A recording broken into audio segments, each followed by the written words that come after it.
life advisor something, and then like people in college use it as an operating system. Okay, Sam Altman there, the chief of OpenAI. I want to go off script now because, of course, we've been hearing a lot about AI. We've been hearing a lot about the dangers of AI, but for Generation Alpha, they will be digital natives to AI. So depending on where you fall in this generational divide, your use is going to be very different from that of your parents, kids, even your peers. There's a bigger gap emerging between those born in today's AI-driven world and the rest of us. And so that's the focus of a new book. It's called Generation AI, Why Generation Alpha and the Age of AI Will Change Everything. Joining me now is the author of that book, Matt Britton. Matt, good morning. Welcome to CNN this morning. How are you? Thanks for having me. So just to set the table here, you're saying that this is you write in the book, it's a profound leap in how we connect, learn, and understand our place in society. This sounds very different, although maybe similar, from when I was a kid and all of a sudden there was like Mac in the classroom, right? And everybody was very panicked about that. Why is this different? Well, for the first time ever, we can interact with technology the way like we interact with other humans. So for Gen Alpha, the first generation ever grew up with AI in a household, their brains are going to be developed differently because all of a sudden they're going to be interacting at the earliest stages of development with technology the way they would like a friend. And that can confuse them and really shape the way that they look at the world completely differently. And we should say there actually was a recent lawsuit involving a teenager's relationship with an AI chatbot that his parents believe contributed to his death, to his suicide. How do people even begin to think about introducing AI tools to their kids when most of us aren't maybe using it in the same way?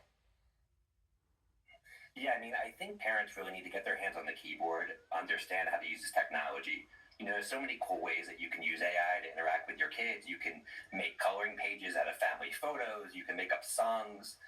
Really try to make it playful, interactive. Bring AI into the family dynamics, and over time, both you and your kid will get used to it and will be part of everyday life.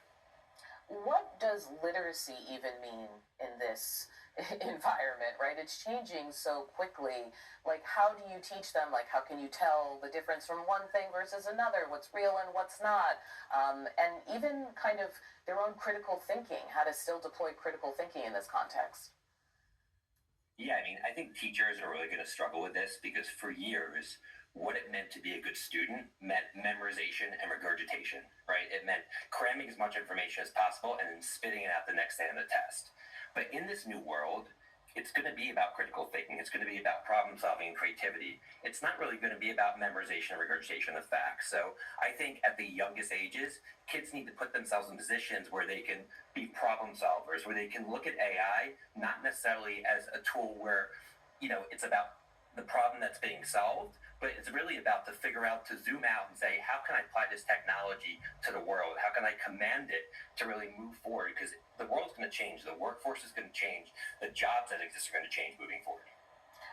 As you were saying that, I was thinking about how many students have talked about cheating in college using AI, writing papers, doing all kinds of stuff. So we're already seeing this very kind of disruptive moment. I know one thing I struggle with is I look at my kid, he's like 5, 6, and I'm like, this won't even be the AI you'll be using in 5 years. Like, I don't know how to get my arms around. In 5 years, try 5 months. Okay, man, come on. Yeah, technology is evolving. So where do we start? Really you know, I think that AI is going to be a part of our lives. And I've heard of some schools trying to ban AI, and it reminds me of how some schools banned the internet when it first came out in the early 2000s. We're not going backwards. And, you know, no matter what job you're in, it's going to seep into every corner of your work. No matter what relationship you have, it's going to seep into every corner of your relationship. So you just have to embrace it. You have to look at where your skill sets are and how AI can really superpower your life. I think ignoring it, I think saying, oh, I don't believe in it, that may be the case, but ultimately we're not going backwards. It's a part of our new society. And the quicker that you can understand these tools, the quicker that you can command these tools, the faster you're going to be on the right side of this incredible change that we're seeing in our lifetime. Matt Britton, thank you so much for your time. And for those of you out there who want a copy of his book, it's called Generation AI. It's out now. Still ahead on CNN this morning, rap star takes the stand